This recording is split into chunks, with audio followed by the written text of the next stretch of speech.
2, 3, away you go.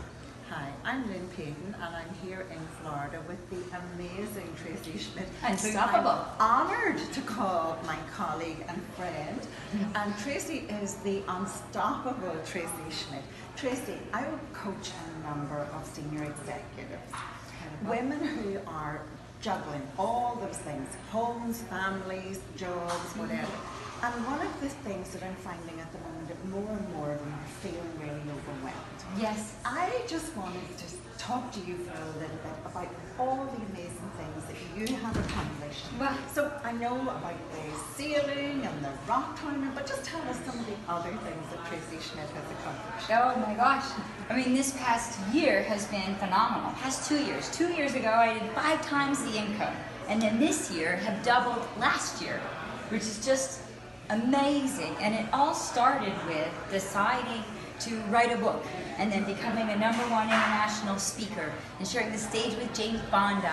And then it was getting on stages 2, 3, 4 a day, 6, 7 days a week, and still juggling all of those invoices and juggling all of those emails and all of the recruiting for future leads, and initially getting overwhelmed with how do you get it all done in a day?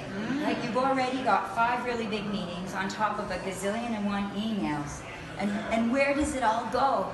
And So what are some of your tips? tips as going through that. And I know it came to me when you talk about sailing. I'm like a World Cup sailor with men, able-bodied men.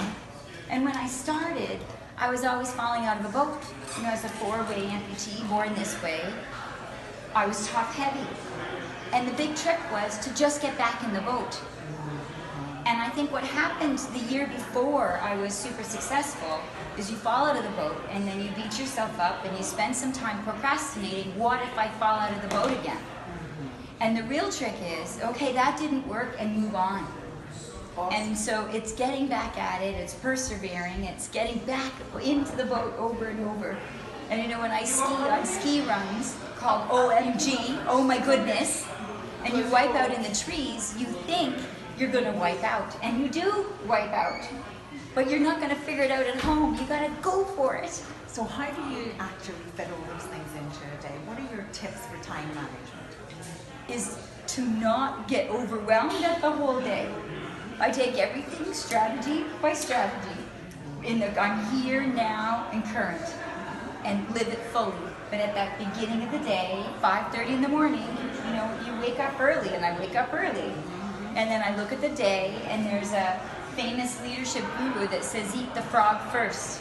Oh, so get up So early. get up early. Plan your day. Plan Do the your day. hard stuff first. First, the And stuff you don't finish. want to do. And make sure you finish one project at a time, as far as you possibly can. As far as you possibly can. And if you can't, you send yourself a note or an email or a text to do it again the next day. And it's not always the hardest project. It's the one you least like doing. It's the one you're most likely to procrastinate and ends up on tomorrow's agenda if you don't do it first. So it's important and urgent. Those are the things that get done first.